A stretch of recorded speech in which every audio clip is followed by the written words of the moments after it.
gosto de correr junto com o ataque que eu trabalho. E por isso que a bola vem um pouquinho mais rápido.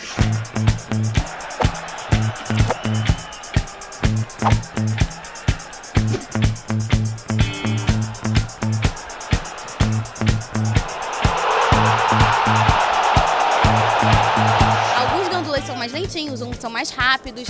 E o Michael Sol teve essa visão hoje e bateu o lateral rápido. Se todo mundo aproveitasse o nosso trabalho, pelo menos aqui do Engenhão, se todo mundo aproveitasse, ia ter mais jogadas dessa para todos os clubes. Fluminense, Flamengo, Vasco e Botafogo.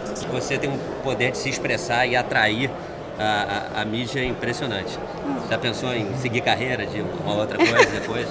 Eu já pensei em trabalhar com futebol. O que me sobrou foi ser gandula. E eu tô muito satisfeita. Ó, se alguém quiser me contratar aí para ser preparadora física, pode me chamar, tá?